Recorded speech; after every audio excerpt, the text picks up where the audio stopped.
నా పేరు చంద్రయ్య. నేను ఆర్మీ నుంచి 86 రిటైర్డ్ అయ్యాను. దాని తర్వాత 2.5 year ఏపీ సెక్రటరియట్లో చేస్తూ ఆంధ్ర బ్యాంక్ జాబ్ వచ్చిన తర్వాత దాన్ని రిజైన్ చేసి ఆంధ్ర బ్యాంక్లో జాయిన్ అయ్యాను. 1989లో ఆంధ్ర బ్యాంక్లో జాయిన్ అయ్యాను. ఆంధ్ర బ్యాంక్లో 26 years సర్వీస్ చేసి 2015లో మేనేజర్గా రిటైర్డ్ అయ్యాను. ఆ తర్వాత నేను ఈ ధ్యానంలోకి నాకు పేపర్ అలవాటు, ఈనాడు పేపర్ చదివే అలవాట్లో ఒకరోజు ఈనాడు పేపర్లో కరపత్రం రావడం జరిగింది. హల్వాల్ సెంటర్ నుంచి ఆ కరపత్రం ఈనాడు పేపర్ల ద్వారా నాకు అందింది. దాంట్లో పత్రికారి ప్రోగ్రాం ఉంది. నా అదృష్టం ఏంటంటే నేను ధ్యానంలో రావడం మొదటి రోజే పత్రికారిని కలవడం జరిగింది. అక్కడ పత్రికారు కోసం అందరూ వెయిట్ చేస్తున్నారు. నేను జనరల్గా గురువులు మనుషులను గురువుగా నమ్మడం అనేది చేసేవాడిని కాదు. అంతకుముందు ఆధ్యాత్మికంగా 30 నుంచి 40 సంవత్సరాలు నేను ఆధ్యాత్మికంలో చాలా పెద్ద పూజలు, చాలా గంటలు పూజలు చేసేవాడిని. అయ్యప్ప మాల 18 సంవత్సరాలు వేసాను. తర్వాత శ్రీమన్నారాయణ 108 అనేది 6 సార్లు వేసాను. భవానీ మాల 108 6 సార్లు వేసాను. శ్రీమన్నారాయణ మాల వేసాను. ఇలాగా 30-40 years నుంచి అనేక రకమైన పూజలు, విపరీతమైనటువంటి పూజ, గంటలు రోజు మా ఇంట్లో శివలింగము ప్లస్ శ్రీచక్రం ఉంది. రోజు శివలింగానికి పంచామృత అభిషేకం, శ్రీచక్రానికి కుంకుమార్చన చేసేవారు కూడా కనీసం మంచినీళ్ళు కూడా తాగే అలవాటు లేదు నాకు. అలాంటిది ఈ గురువులు వీళ్ళంటే కొంచెం నాకు నమ్మకం తక్కువ మొదటి నుంచి.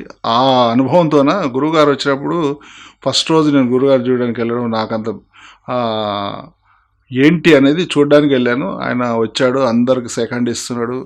నేను కూర్చున్నాను, సీట్లో కూర్చున్నాను, లేవలేదు, మామూలుగా కూర్చున్నాను. ఆయన రాగానే అందరు లేస్తుంటే నేను కూడా లేచి జస్ట్ అబ్జర్వ్ చేస్తున్నాను. వెళ్ళాడు, స్టేజ్ పైకి ఎక్కాడు, స్పీచ్ అయిపోయింది. అందరూ స్పీచ్ అయిన తర్వాత మళ్ళీ అందరికి సెకండ్ ఇస్తున్నాడు. నేను దగ్గరికి వెళ్ళలేదు, సెకండ్ వెళ్ళక అట్లే కూర్చొని అబ్జర్వ్ చేస్తున్నాను. ఆయన చేస్తుంటే అప్పుడు ఆధ్యాత్మికంగా ఉన్నప్పుడు నాకు ఈ నామాలు, బొట్టు, కుంకుమ, రుద్రాక్షమాలలు, మణిమాల, ఇవన్నీ రకరకాల మాలలు నా మెడలోనే విభూతి పూసుకొని నిండా మన గుళ్ళో ఎలా పూజారు ఉంటారో ఆ రకంగా ఉండేవాడిని. అది చూసి నేను ఆ దగ్గరికి పోలేదు, జస్ట్ అబ్జర్వ్ చేస్తున్నా. ఈ లోపల పత్రికారు ఆయన నన్ను అబ్జర్వ్ చేసినట్టున్నాడు. అక్కడి నుంచి స్టేజ్ నుంచి ఇట్లా ఇషారా చేస్తున్నాడు నా దిక్కు. చేస్తుంటే నేను నన్ను ఎందుకు పిలుస్తాను, నేను తెలియదు కదా, కొత్త కదా అని చెప్పేసి నేను వెనక్కి తిరిగి చూస్తున్నాను. ఈ పక్కన ఆ పక్కన వాళ్ళని ఎవరన్నా పిలుస్తున్నాడు అని చూస్తే, లేదు మాస్టర్ మిమ్మల్నే పిలుస్తున్నారా ఇట అన్నాడు. అప్పుడు నేను దగ్గరికి వెళ్ళాను. దగ్గరికి వెళ్తే సారు పత్రికారు సెకండ్ ఇచ్చాడు. సెకండ్ ఇచ్చి ఒక 2 సెకండ్లు, ఆ సెకండ్ ఇచ్చినంతసేపు నా కళ్ళులోనే ఆయన పత్రికారు చూడడం జరిగింది. ఎప్పుడైతే ఆయన పత్రికారు సెకండ్ ఇచ్చారో, ఆ సెకండ్ ఇచ్చినప్పుడు ఒక రకమైనటువంటి వైబ్రేషన్ అనొచ్చు, లేదంటే లైట్గా కరెంట్ షాట్ కొడితే ఎట్లా ఉంటుందో అట్లా ఆయన సెకండ్ ఇచ్చిన చేయి నుంచి నాకు బాడీలోకి పాకింది అనమాట. అట్లా పాకడం అనేది అది నేను ఇంతవరకు కూడా అది ఏంటి ఎంతవరకు అనేది ఫస్ట్లో నమ్మలేదు. తర్వాత ఎప్పుడైతే జ్ఞానం పెరుగుతూ పోయిందో అప్పుడు నాకు అర్థమైంది అవి వైబ్రేషన్స్ గురువుగారి నుంచి నాకు అందినాయని చెప్పేసి. ఫస్ట్ రోజు ఆయన కలిశాను. ఇంకా తర్వాత ఏంటి సంగతి అన్నాడు దగ్గరికి వెళ్ళినాక. ఏంటి సంగతి అంటే అంతా మంచి సార్ అన్నాను, అంతే. జస్ట్ ఆ మాట అన్నాక ఆయన 2 సెకండ్ ఇట్లా దృష్టి ఇచ్చేసి ఓకే అని వెళ్ళిపోయిన తర్వాత నేను ఈ పూజలు ఏవైతే ఉన్నావో నెక్స్ట్ డేనే నేను అది ఏంటో కానీ మామూలుగా రెగ్యులర్ టైంలో 7 o'clock అట్లా స్నానం చేసేసి ధోతి కట్టుకొని మడి కట్టుకొని ఆ మాలలు అవన్నీ వేసుకొని బొట్టు చిన్న అన్నీ పెట్టుకున్నాను. దగ్గరికి వెళ్తున్నా, పూజా గదిలోకి వెళ్తున్నాను. కిచెన్ పక్కనే మా పూజా గదిలోకి వెళ్తున్నా, కిచెన్లోకి వస్తున్నా, పూజా గదిలోకి వెళ్తున్నా, కిచెన్లోకి వస్తున్నా. ఆయన పూజ చేయట్లేదు. మా ఆవిడనేమో తొందర పెడుతుంది. ఏమండి ఇప్పుడు టైం అవుతుంది, కనీసం టీ కూడా తాగలే, మనం ముందు మీరు అభిషేకం అయిపోతే మనం టీ తాగదాం అనేది ఆమె అంటుంది. ఇక అటు ఇటు తిరిగి నాకు లాస్ట్లో చెప్పాను, లక్ష్మి నాకు ఇవాళ పూజ అనేది నాకు ఎందుకు చేయబుద్ధి అవుతలే, కుదురుతలే, నీవే చేసి నాకు బయట పని ఉంది, నేను వెళ్తున్నాను, టీ పెట్టేసే అన్నాను. టీ తాగేసి బయటికి వెళ్ళిన ఇంకా ఆ రోజు మానేసిన పూజ అది అంతే అయిపోయింది. ఇప్పటి వరకు కూడా నేను ఆ పూజ గదిలోకి పోలేదు, పూజ చేయలేదు. అది చాలాసార్లు ఈ అనుభవం నేను ఎక్కడ షేర్ చేసుకున్నప్పుడు అందరూ చాలా ఇదిగా అదేంటి ఒక్క రోజులో మీరు పూజ ఎలా మానగలిగారు? మేము 10 ఏళ్ళ నుంచి 5 ఏళ్ళ నుంచి మేము ధ్యానంలో ఉన్నాం. ఇప్పటికి కూడా మేము ఆ పూజ గదిలో దీపం పెట్టకపోతేనో లేకుంటే ఏం చేయకపోతే మాకేదో ఇదిగా ఉంటుంది, మీరు ఎట్లా మానరని అడిగితే నాకేం తెలియదు, అది ఆ గురువుగారు ఇచ్చిన వరమో లేకుంటే నాకు పూర్వజన్మ యొక్క సుకృతము, దానివల్ల నేను మానేశాను. మరి ఏంటో విషయం అయితే నాకు తెలియదు, కానీ నేనైతే ఖచ్చితంగా మానేశాను ఆ రోజు నుంచి అని చెప్పేసి చెప్పాను. అందరికీ అది చెప్తాను, ఇప్పుడు కూడా అది చెప్తాను. రెండోది, ఈ ధ్యానంలోకి వచ్చిన తర్వాత ఎప్పుడైతే పత్రికారు ద్వారా నాకు వైబ్రేషన్ స్టార్ట్ అయ్యి ఆ మరుసటి రోజే నేను మా మిస్సెస్కు ఆ పూజ మానేసినాడు. ఆమె అన్నది, పూజ చేసింది. రెండో రోజు ఏమన్నదంటే, ఏంటండి మీరు ఇంత సడన్లీగా ఎట్లా రెండో రోజు కూడా మీరు పూజ చేస్తలేరు, మీరు యజ్ఞోపవీతం గాయత్రి జపం చేస్తారు, యజ్ఞోపవీతం ఉంది కదా, మరి మీకు గాయత్రి జపం చేయకుండా మీరు ఎప్పుడు ఏం చేయరు, మరి నిన్న గాయత్రి జపం చేయలేదు, రాత్రి కూడా చేయలేదు, ఇప్పుడు కూడా చేయలేదు, ఉదయ సంధ్యలు కూడా చేసేవాడు, అవన్నీ ఏం చేయట్లేదు, కాబట్టి మరి మనకి మీరు మంచి సరి అయిన మార్గంలో వెళ్తున్నారా లేకుంటే మీరు తప్పుడు మార్గంలో వెళ్తున్నారా నాకు తెలియదంటే, సరే నీవు కూడా ఒకసారి రా, గురుగారు దర్శనం చేసుకో, ధ్యానంలో బాగా అనిపించింది నాకు, నీవు కూడా వచ్చేసరి చూడంటే ఆమె కూడా 3వ రోజే ఆమె వచ్చింది. వచ్చినప్పటి నుంచి నేను ఆమె ఎక్కడ పోయినా, ఆధ్యాత్మికమైన ఏ ఫంక్షన్స్ చుట్టాల్లో పోయినా లేదంటే జ్ఞానంలో వచ్చినా కూడా మేము ఎక్కడ పోయినా జంటగానే వెళ్తున్నాం. ఆ జంటగానే ఇక్కడ కూడా జ్ఞానంలోకి రావడం జరిగింది. అది నా అదృష్టం, పూర్వజన్మ సుకృతం అని నేను భావిస్తున్నాను. ఎందుకంటే సాధర్మచారిని ఎప్పుడైతే సహకరిస్తుందో అప్పుడే మనకు ఉన్నతి అని ఉంటుంది. ఏ సంస్థలో ఏ దీంట్లో అయినా కూడా మనకు ఉన్నతి కావాలంటే ముందు మన సాధర్మచారిని సహకరించాలి, మన పిల్లలు మనకు సహకరించాలి, అదే పెద్ద వరం అన్నిటికన్నా. సో అట్లాగా మా శ్రీమతి గారు నన్ను సహకరించడం, ఆమె కూడా రావడం వల్ల నాకు ఎలాంటి ఆటంకాలు లేకుండా అయిపోయింది ఈ ధ్యానంలో. సో ఆమె వచ్చినప్పటి నుంచి ఒక 3 నెలల వరకు ఇలాగ మేము క్లాసులు వెంకటేశ్వరరావు గారి అల్వాల్ వెంకటేశ్వరరావు గారి సెంటర్లో వెళ్ళే వాళ్ళం రెగ్యులర్గా క్లాస్. ఆ తర్వాత నాకు ఈ మ్యాగజిన్ ధ్యాన జగత్ మ్యాగజిన్ రావడం చూసిన తర్వాత అందులో క్లాసెస్ గురించి చదివాను. ఇక్కడ ఈ క్లాస్, అక్కడ ఆ క్లాస్, అంటే అప్పుడు నాకు ఏం తెలియదు. సేతు అంటే ఏంది, వన్నెస్ అంటే ఏంటి, ఇవన్నీ ఏంటి ఏమి నాకు అసలు తెలియదు. కానీ ఎప్పుడైతే ధ్యాన జగత్తులో అది నేను చూసినప్పుడు మా మిస్సెస్ని ఒకసారి అడిగాను, మరి నేను ఇలాగా క్లాసెస్కి వెళ్ళాలనుకుంటున్నాను, మరి నేను లేకుండా మరి నేను ఇంట్లోనేమో ప్రతి పని నేనే చేస్తున్నాను ఇప్పటివరకు, మరి ఇలా వెళ్తే మరి నీకు ఇబ్బంది అవుతుంది కానీ మా శ్రీమతి గారితోనంటే, శ్రీమతి గారు ఉండి మీకేం పర్వాలేదండి, మీరు ఎక్కడ వెళ్ళాలనుకుంటే అక్కడ వెళ్ళండి, ఇంటి పనుల గురించి వదిలేసండి, నేను చూసుకుంటాను అన్ని అని చెప్పేసి చెప్పింది. సో నేను అప్పటి నుంచి ఇంకా నేను ఫస్ట్ జీతవనం సేతు వర్క్షాప్కి వెళ్ళడం జరిగింది 3 days. బాలకృష్ణ గారి ఆధ్వర్యంలో, బాలకృష్ణ గారి టీము జీతవనంలో సేతు వర్క్షాప్ 3 days జరిగింది. ఆ 3 days ఫస్ట్ రోజు, సెకండ్ రోజు నాకు దగ్గర 3వ రోజుకు కంప్లీట్ నాకు ఒక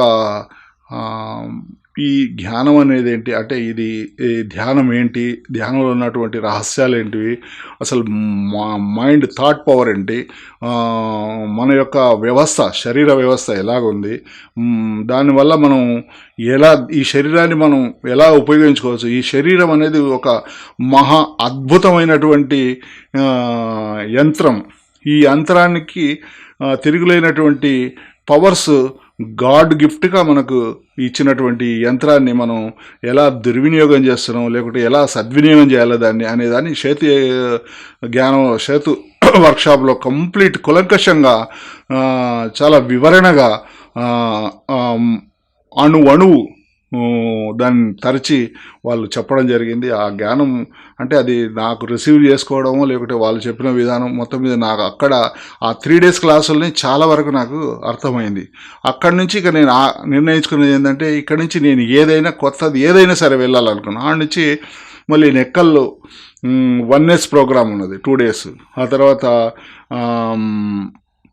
నెక్కల్ ప్రోగ్రాం తర్వాత ఆత్మ జ్ఞాన శిక్షణ అనేది భీమవరం తటవర్తి రాఘారావు గారు 3 days అక్కడికి వెళ్ళాను. అక్కడికి వెళ్ళిన తర్వాత ఇంకా అంటే ఇట్లా ప్రతి క్లాస్కు వెళ్ళిన కొద్దీ కొత్త విషయాలు తెలుస్తూ ఇట్లా 1 సంవత్సరం మొత్తం నేను తిరిగే లోపల నాకు ఆల్మోస్ట్ అంటే ఈ జ్ఞానంలో ఈ అనంతమైన సాగరంలో గట్టి నాకు అంతా తెలుసు అన్నాడు మూర్ఖుడు అన్నట్లు, నాకు అంత తెలుసని కాదు కానీ ఏదో కొంత రవ్వంతా తెలిసింది.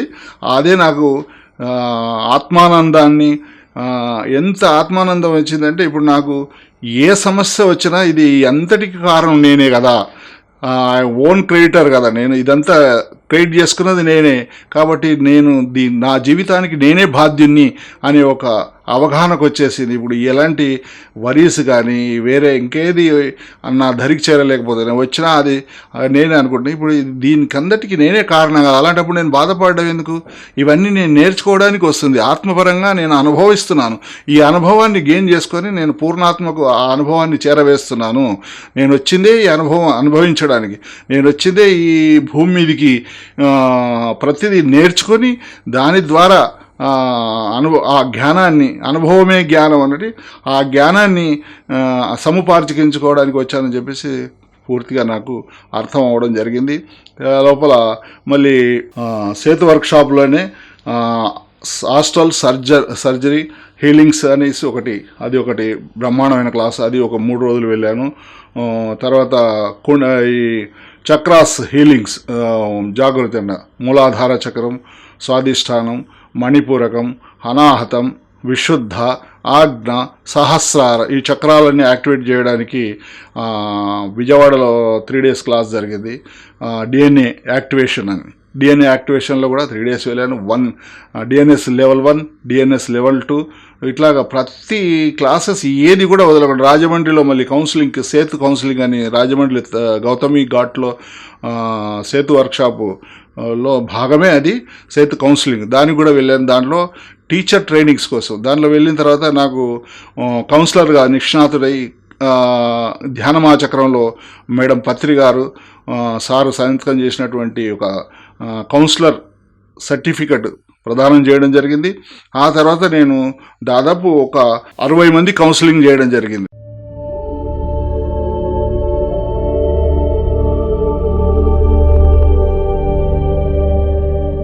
బెంగళూరు వైట్ఫీల్డ్లో మొన్న ప్రోగ్రామ్ సేతు వర్క్షాప్కి వెళ్ళాము, దాంట్లో కౌన్సిలింగ్ ఒక 20 మందికి దాదాపు చేశాను. ఆ తర్వాత రాజమండ్రి వెళ్ళాను, తర్వాత విజయవాడ వెళ్ళాను, తర్వాత ఇట్లా వివిధ సిటీస్లో వెళ్ళి వివిధ రకాలైనటువంటి ధ్యానులకు కౌన్సిలింగ్ చేయడం అద్భుతమైనటువంటి అనుభూతి. అది అనుభవిస్తే కానీ తెలియనటువంటి అనుభూతి నేను చెందడం జరిగింది.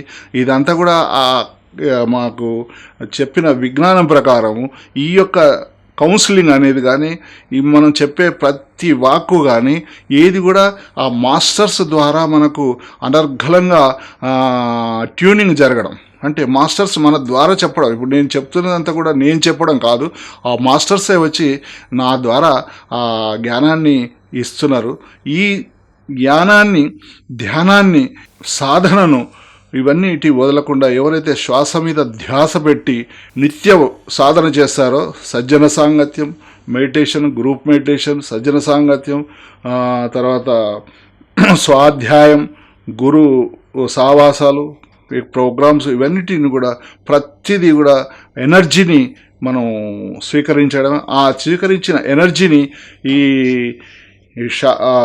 జగత్తుకు మళ్ళీ తిరిగి మనం ఏదైతే పొందుతున్నామో దాన్ని ఇతరులకు పంచడం వల్లనే మనకు ఆనందం, పంచడం వల్ల పెంచబడుతుంది, దాచుకోవడం వల్ల దోచబడుతుందని గురుగారు వాక్కు. ఆ దాని ప్రకారమే నాకు తెలిసిన కాడికి నేను 10 మందికి బోధించడం జరుగుతూ ఉంది. ప్రతిరోజు కూడా నేను ఏదో ఎవరికో ఒకరికి చెప్పండి మనసు తృప్తిగా ఉండదు, ఎవరికో ఒకరికి కంపల్సరీ చెప్పాల్సిందే. ఆ రోజు ఆ రోజు చెప్పకుంటే మనకు భోజనం అనేది కూడా వద్దు అనే లెవెల్ అట్లా ఫిక్స్ అయిపోయి ప్రతిరోజు ఎవరికో ఒకటి ఎంతో కొంత నాకు తోచిన 4 అక్షరాలు వాళ్ళకి చెప్పడం, నేను తృప్తి పొందడం, ఇది నా దినచర్యలో ఒక భాగం చేసుకున్నాను.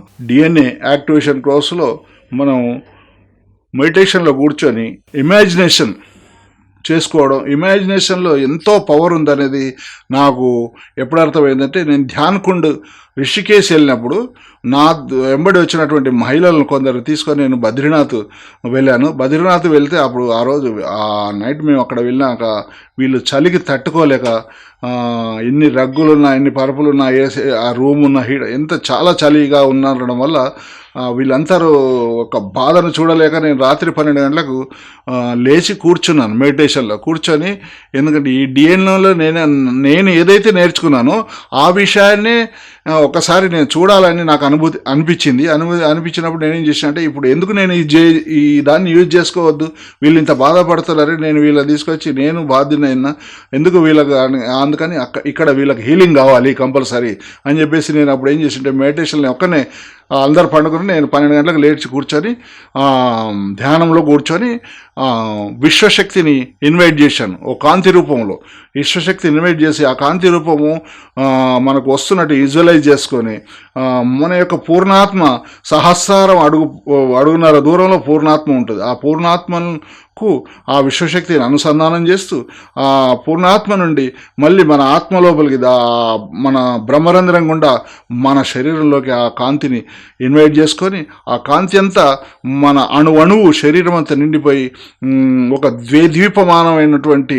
సూర్యకాంతితో సమానం మన శరీరం అంతా కాంతిమయమైనట్లు విజువలైజ్ చేసుకొని ఆ తర్వాత మన హృదయం ద్వారా మన చేతుల ద్వారా ఈ విశ్వశక్తి అనేది ఎనర్జీ ఫ్లో అవుతూ వాళ్ళకు బాడీకి ఏదైతే చలికి వాళ్ళు తట్టుకోలేకుండా బాధపడుతున్నారో వాళ్ళ బాడీకి తగినటువంటి ఉష్ణోగ్రతను ఈ కాంతి ద్వారా ప్రసరణ చేయాలని బ్రహ్మర్షి పత్రి గారిని వేడుకోవడం జరిగింది ఆ విజువలైజేషన్లో.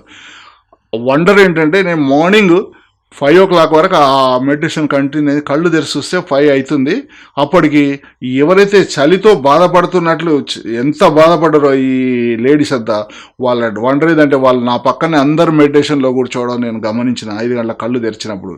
అప్పుడు నాకు అనుభూతి ఏంటంటే ఈ విజువలైజేషన్, ఈ శక్తి, ఎనర్జీ ఇవన్నీ ఇంతవరకు విన్నది కానీ అనుభవపూర్వకంగా నేను ఆ రోజు నేను బద్రీనాథ్లో రిషికేష్ వెళ్ళినప్పుడు అది అనుభవం జరిగింది. అది కూడా నేను ఎన్నో క్లాసెస్లో కూడా చెప్పడం జరిగింది. ఇది చెప్పడం వల్ల ఏంటంటే కొత్త వారికి ఇది ఒక మార్గదర్శకం అవుతుంది. అంటే ఎంతోమంది ఏదో అనుభవాలు చెప్తుంటారు, వీరంతా ఎంత కరెక్టా కాదా అని లాజిక్ మైండ్ ఎప్పుడైతే మనం పక్కన పెడతామో ఆ లాజిక్ మైండ్ పక్కన పెట్టినప్పుడే ఈ జ్ఞానం అనేది మనకు సంపూర్ణంగా అర్థమవుతుందని నాకు అనుభవంలోకి వచ్చినది ఇది. సో అట్లాగా నేను ఆ ఫస్ట్ రోజు ఆ యొక్క అనుభవం పొందాను.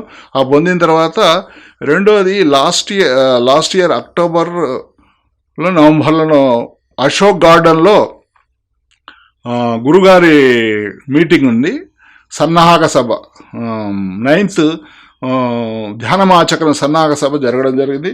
ఆ సభలో మేము వస్తున్నప్పుడు అల్వాల్ నుంచి నేను స్టార్ట్ అయినప్పుడు అప్పటికే నాకు లేట్ అయిపోయింది. యాక్చువల్గా ఇంత లేట్ అయిపోయింది, ట్రాఫిక్లో ఎప్పుడు వెళ్తాం, ఇప్పటికే లేట్ అయిందని చెప్పి ఊహించుకొని మళ్ళీ అప్పుడు నాకు ఇదే థాట్ వచ్చింది, మనం ఈ యొక్క శక్తిని మనం కొన్ని హాస్టల్ మాస్టర్స్ మనకు ఎన్నో హెల్ప్ చేస్తారంటారు కదా, ఈ హాస్టల్ మాస్టర్ సహాయం మనం తీసుకోవచ్చు కదా ఇప్పుడు అని చెప్పేసి నాకు అప్పుడు ఊహించి కారులో కూర్చున్నప్పుడు డ్రైవింగ్ సీట్లో కూర్చొని 2 నిమిషాలు కళ్ళు ఇలా ముచ్చుకొని హాస్టల్ మాస్టర్స్ మేము వెళ్తున్నటువంటి సభకు మాకు సమయాభావం వల్ల మేము వెళ్ళే దారిలో ఎక్కడ కూడా రెడ్ లైట్స్ అనేది పడకుండా మేము పోగలిగితే టైంకి వెళ్తామనేది ఒక సంకల్పం చేసుకొని ఆ సంకల్పాన్ని పూర్తిగా నమ్మేసి నేను కళ్ళు తెరిచి డ్రైవింగ్ స్టార్ట్ చేశాను.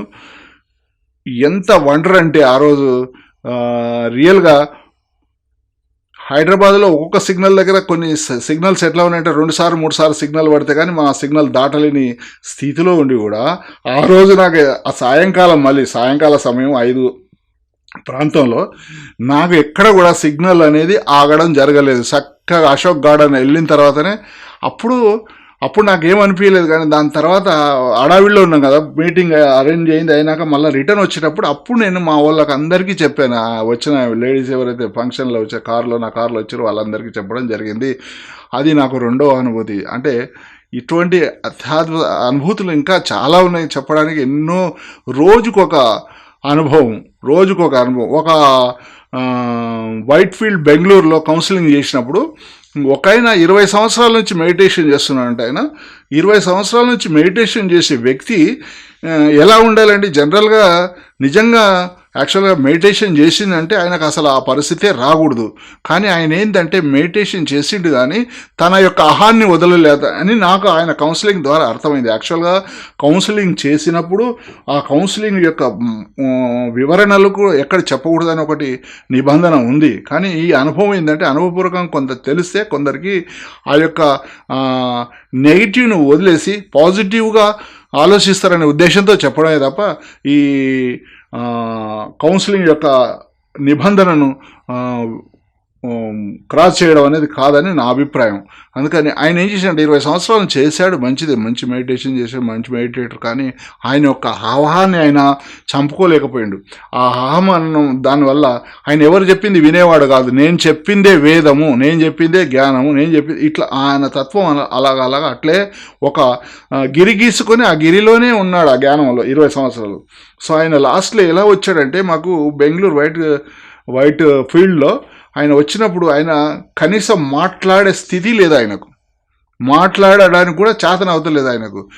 సొల్లు కారుస్తున్నాడు, కూర్చున్న తానే యూరినల్ వచ్చేస్తుంది, ఆయనకి ఏం తెలియట్లేదు. వాళ్ళ ఆవిడ కూడా మెడిటేటరే, ఆమె తీసుకొచ్చింది అక్కడికి కౌన్సిలింగ్ చేద్దామని. బాలకృష్ణ గారి టీం వస్తుందంటే, బాలకృష్ణ గారు టీం వస్తుందని చెప్తే ఆమె కౌన్సిలింగ్ కోసం తీసుకొని వచ్చింది. సో అది ఏమనక నాకు ఆ ఆయనను కౌన్సిలింగ్ చేసే భాగ్యం నాకు కలిగింది. ఆ యొక్క 20 సంవత్సరాలు మెడిటేషన్ చేసిన నేను అనుకున్నాను, నేను వచ్చి 2 సంవత్సరాలు కాలేదు, నేను ఆ 20 సంవత్సరాలు చేస్తే, అంటే ముందు బయోడేటా వస్తుంది మనకు కౌన్సిలింగ్ చేయాల్సిన క్యాండిడేట్ గురించి. ఆ బయోడేటా చదివితే నాకు అనిపించింది 20 సంవత్సరాల నుంచి నేను మెడిటేషన్ చేస్తున్నా అంటున్నాడు, మరి ఆయనకు నేనేం కౌన్సిలింగ్ చేయగలుగుతాను. అయితే మళ్ళీ ఎంబడే నాకు వచ్చింది ఏం ఆలోచన అంటే, కౌన్సిలింగ్ చేసేది నేను కాదు, తీసుకునేది ఆయన కాదు, కౌన్సిలింగ్ చేసేది కౌన్సిలింగ్ విశ్వ మాస్టర్స్ ఎవరైతే ఉన్నారో వాళ్ళు కౌన్సిలింగ్ చేస్తున్నారు, నేను ఇంత చేసేదానికి అని ఒక మాట అనుకున్నాను. ధైర్యంగా మళ్ళీ ముందరికి ప్రొసీడ్ అయ్యాను. ఆ తర్వాత ఆయన ఎప్పుడైతే నెంబర్ వచ్చిందో ఆయన పిలిచి కూర్చునబెట్టి మెడిటేషన్లో కూర్చునబెట్టిన తర్వాత నాకు అవగాహన వచ్చిందంటే, ఆయన అహం వదలలేదనే మాట నాకు మాస్టర్స్ అంతర్వాహినిగా నాకు మెసేజ్ వచ్చింది. ఏంటంటే ఈయన అహం అనేది పోలేదు, అందుకని ఇప్పటికీ అయినా ఆయన క్షమాపణ చెప్పుకొని అహాన్ని వదిలేస్తే ఆయన ఆరోగ్యవంతుడు అవుతుంది అనే ఒక మెసేజ్ నాకు ఇన్నర్లో వచ్చేసింది. అప్పుడు నేను ఆయన మెడిటేషన్లో నేను కూర్చున్నప్పుడే ఈ మెసేజ్ ఎప్పుడైతే ఆ మెసేజ్ వచ్చిందో నాకు, అప్పుడు నేను మళ్ళీ ఆయనకు చెప్పాను, కళ్ళు మాత్రం తెరవకుండా నేను చెప్పింది వినండి, తర్వాత నేను అడిగిన దానికి ఆన్సర్ ఇవ్వండి అని చెప్పి ఆయనను కొన్ని క్వశ్చన్స్ అడగడం జరిగింది, ఆయన జవాబు చెప్పడం జరిగింది. సో ఆ రకంగా నాకు వచ్చిన ఇన్నర్కు ఆయన చెప్పిన సమాధానాలకు రెండింటికి షూట్ అయిన తర్వాత ఆ విషయాన్ని నేను మళ్ళీ ఆయనకి ఏం కావాలనేది మాస్టర్స్ నేను ఒకసారి అడిగితే ఆయన ఏం చేసిన మాస్టర్స్ నాకు పంపించిన మెసేజ్ ఏంటంటే, ఈయనకు కర్మ ప్రక్షాళన చేయాలి అని చెప్పేసి మెసేజ్ వస్తే అప్పుడు నేను ఆయన ద్వారా మెడిటేషన్లో కర్మ ప్రక్షాళన చేయడం జరిగింది. కర్మ ప్రక్షాళన సంకల్పం చెప్పించి ఆయనకు ఈ ఆత్మ పుట్టినప్పటి నుంచి మన ఎన్ని జన్మలు ఎత్తారో ఆ జన్మలో తెలిసి కానీ తెలియక కానీ ఆయన ద్వారా ఇతరులకు ఏ హాని జరిగిందో, లేదంటే ఇతరుల ద్వారా ఈయనకే హాని జరిగిందో, ఇవన్నిటిని అన్ని ఆత్మలను అక్కడికి పిలిచి ఈయన ద్వారా జరిగినటువంటి తప్పులకు, లేకుంటే ఈయన హింసించినటువంటి వ్యక్తులను అక్కడ పిలిచి వారి ధ్యానంలో కూర్చునబెట్టి ఈయన ఆత్మ ద్వారా ఆత్మలకు క్షమాపణ చెప్పించి మళ్ళీ ఎవరైతే ఈయనను బాధ పెట్టారో వాళ్ళ ఆత్మల నుంచి ఈయన క్షమాపణ, అంటే ఈ క్షమాపణలు ప్లస్ కర్మ ప్రక్షాళన ఎప్పుడైతే చేయించినామో ఆ తర్వాత ఆ యొక్క కౌన్సిలింగ్ 2 hours జరిగింది ఆయనకు. జనరల్గా ఒకసారి 3 hours తీసుకుంటాం, ఒకసారి 4 అంటే చెప్పే సమాధానాలు, మనకు వచ్చే ఇన్నర్ వాయిస్ ప్లస్ ఇంకా కొన్ని అవన్నీ షూట్ ఒకటికొకటి మ్యాచ్ అయినప్పుడే మనం కరెక్ట్ కౌన్సిలింగ్ చేయగలిగినాం అనేది మనకు అప్పటికే అర్థమైపోతుంది. సో అర్థం కూడా రెండోది ఏంటంటే, ఎప్పుడైతే క్షమాపణ చెప్పేస్తారో అప్పుడు ఆయనకు అనుకోకుండా బాడీలోనే ఒక రిలీఫ్ వచ్చేసింది ఆయనకు. అక్కడ కౌన్సిలింగ్ జరుగుతుంది, క్షమాపణ చెప్పిండు, ఇమ్మీడియట్లీ ఆయనకు సరిగ్గా మాట్లాడలేని పరిస్థితి నుండి ఆయన ఆ జొల్లు గారడం బంద్ అయింది ఎంబడే. రెండోది ఆ మాట్లాడడం అనేది కూడా చాలా ఈజీగా మాట్లాడగలుగుతాడు. అంతకుముందు ఆయన తొత్తరగా మాట్లాడే ఆ మాటలు అన్ని పోయి ఆ పక్కన కూర్చున్న ఆమె భార్య చాలా సంతోషపడ్డది.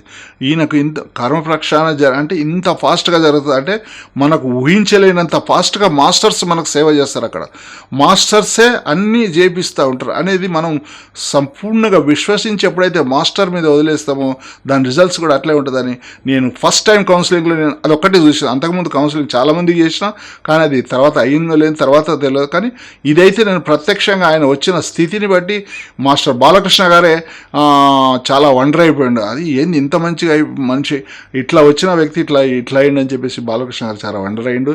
ఆ తర్వాత నాకు కూడా అది ఫస్ట్ కౌన్సిలింగ్లో నాకు అత్యంత ఆనందం మరియు ఆత్మానుభూతి కలిగినటువంటి కౌన్సిలింగ్ అంటే అది ఆ యొక్క మాస్టర్ది అనమాట.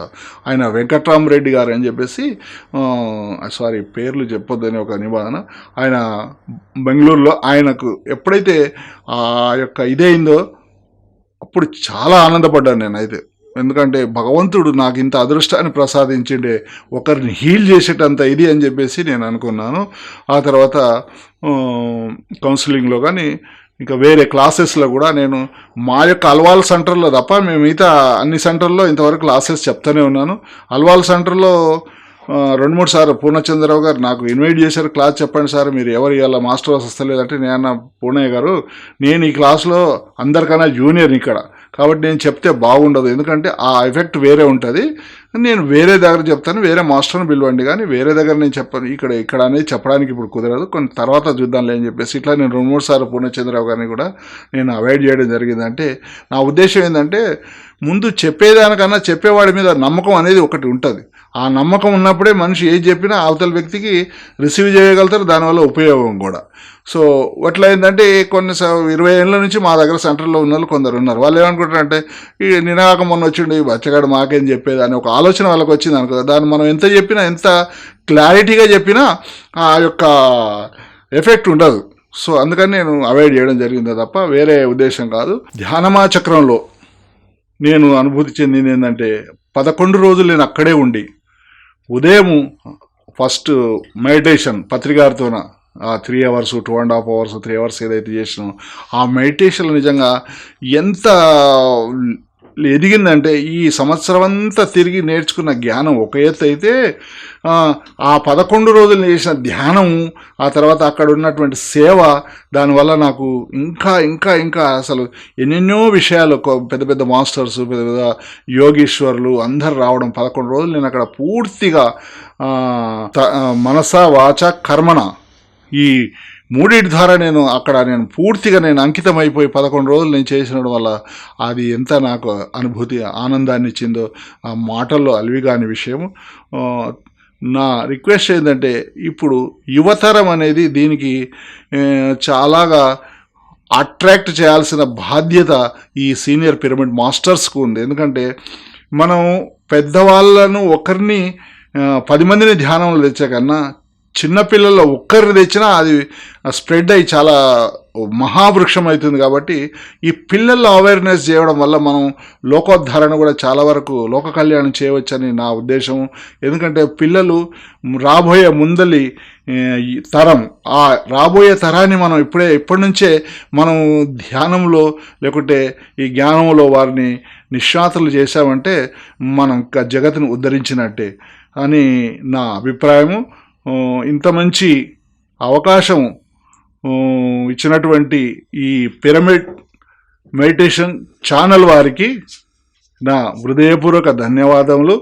మరియు ఈ యొక్క జ్ఞానాన్ని అందించినటువంటి జ్ఞానానికి మూలమైనటువంటి మా గురువు పూర్ణచంద్రరావు గారికి హృదయపూర్వక ధన్యవాదములు. మరియు ఇంతటి అద్భుతమైనటువంటి జ్ఞానాన్ని అందించిన జగద్గురు బ్రహ్మర్షి పితామహ సుభాష్ పత్రి గారికి నా హృదయపూర్వక కృతజ్ఞతలు. మరియు అమ్మ మేడం పత్రి గారికి కూడా నా హృదయపూర్వక కృతజ్ఞతలు. ఎందుకంటే అమ్మ సహకరించింది అయ్యా ఇంత దూరం రాలేడని నా అభిప్రాయం. కాబట్టి ఆ అమ్మకు కూడా నా హృదయపూర్వక కృతజ్ఞతలు తెలియజేస్తున్నాను. రెండోది, నేను ఒకటే నిర్ణయించుకున్న ఈ సందర్భంలో, గురువుగారు ఏది చెప్తే నేను అదే చేద్దామని ఎప్పుడో నిర్ణయించుకున్నా. దాంట్లో ఒక విషయం మర్చిపోయినా, ఆ విషయం కూడా ఈరోజు తెలుసుకున్నాను. నేను ఇంతకుముందు నాకు హై బీపీ, షుగర్, తర్వాత ఇంతకుముందు మెడిటేషన్లో రాకముందు రోజు డ్రింకర్, నాకు ఎక్స్ సర్వీసన్ కోటాలో వచ్చే మందు నేనే యూజ్ చేసేవాడిని. అవన్నీ జ్ఞానంలో రాకముందుకు ధ్యానం రాకముందుకు ముందు కూడా అంతకుముందే బంద్ చేశాను, అది వేరే విషయం. కానీ ఇక్కడికి వచ్చిన తర్వాత నేను బంద్ చేసింది ఎంత మంచిది అనేది దాని తర్వాత తెలిసింది. సో పత్రికారు ఒకరోజు బోయిన్పల్లి క్లాస్కి వచ్చినప్పుడు నేను అక్కడ వెళ్ళడం జరిగింది. ఆ రోజు పత్రికారు మా అందరితో ఒక ప్రతిజ్ఞ చేయించారు. No medicine, no mushroom, no oven, no medicine. ఇట్లాగా ఆ రోజు ఆయన ఎప్పుడైతే ప్రతిజ్ఞ చేయించాడో అదే మరుసటి రోజు నేను ఇంటికి వెళ్ళి నేను రోజుకు కనీసం 12 ట్యాబ్లెట్స్ మింగేవాడిని, షుగర్కు, బీపీకి, మోకాళ్ళ నొప్పులకు. ఈ 12 ట్యాబ్లెట్ ఏ రోజైతే మాకు చేయించాడు పత్రికారు ఒక 8 నెలల కింద, మరుసటి రోజు వెళ్ళి ఆ మెడిసిన్ బాక్స్ తీసి కాంపౌండ్ బహుశా పడేసేయడం జరిగింది. ఇంతవరకు కూడా నేను ఇంకా ఒక్క మెడిసిన్ వాడలేదు. నాకు హై బీపీ, హై షుగర్ కూడా ఉన్నది, మోకాల నొప్పి విపరీతంగా ఉండేది. కానీ వండర్ ఏంటంటే 8 నెలల నుంచి ఒక ట్యాబ్లెట్ వాడకున్నా ఇంతవరకు కూడా నాకు షుగర్ కాంటెస్ కానీ బీపీ అని కానీ మోకాల నొప్పి అనేది కానీ తెలియకుండా అయిపోయింది. ఇంతవరకు నాకు హిల్నెస్గా ఇప్పుడు నేను ఎట్లా అంటే నేను సంకల్పం రోజు చెప్పుకునేదంటే నేను 16 సంవత్సరాల యువకుని, శరీరంలో ఉన్నటువంటి కణాలు అణువులు నా లోపల ఉన్నాయి, నేను 16 సంవత్సరాల యవ్వనంలో ఉన్నాను, అట్లా నేను ఊహించుకుంటాను ప్రతిసారి. దానివల్ల నాకు జరిగింది ఏంటంటే అక్కడ మోకాళ్ళ నొప్పులు కానీ లోపల బాడీస్లో పెయిన్స్ కానీ ఎక్కడ కూడా ఏవి కూడా నాకు ఇప్పుడు అనుభూతి అనేది లేదు. మా ఆవిడ ఎప్పుడో ఎన్నోసార్లు అంటుంది, ఒక్కసారి షుగర్ టెస్ట్ చేసుకోండి, ఒక్కసారి బీపీ చెక్ చేసుకోండి అంటే నేను ఒకటే అన్నాను, గురువుగారు చెప్పారు, గురువుగారి మాటలు నేను పట్టుకున్నాను. ఏమవుతుంది మా అంటే పోతే పోయింది, ప్రాణం ఏంటి అని గురువుగారే చెప్పారు కదా, ఆ ప్రాణం పిచ్చపాటి ప్రాణం గురించి నేను ఆలోచించడం ఎందుకు, చెక్ చేసుకోవడం ఎందుకు? ఎందుకంటే ఆ షుగరు ఉన్నప్పుడు ఆ సిమ్టమ్స్ మనకు కనిపిస్తూ ఉంటాయి, ఆ సిమ్టమ్స్ నాకేం కనిపించట్లేదు. ఆ బీపీ కూడా ఏం నాకు అనుభూతి, మోకాలు నొప్పి అసలు అదే తెలుస్తుంది నొప్పి ఉందా లేదనేది. సో ఇలాగా ఈ మెడిటేషన్ వల్ల ఇన్ని లాభాలు ఉన్నాయి.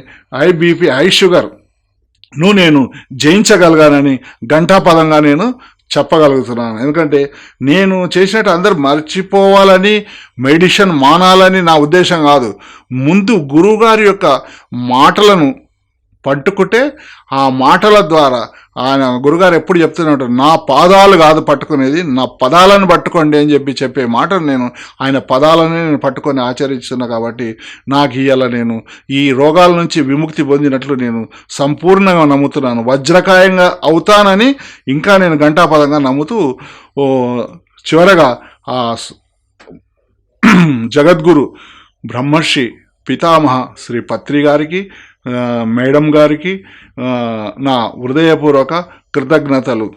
Thank you. Hello friends, PMC ఆన్లైన్ని సబ్స్క్రైబ్ చేసుకోండి. సరికొత్త అప్డేట్స్ కోసం బెల్ బటన్ని నొక్కండి.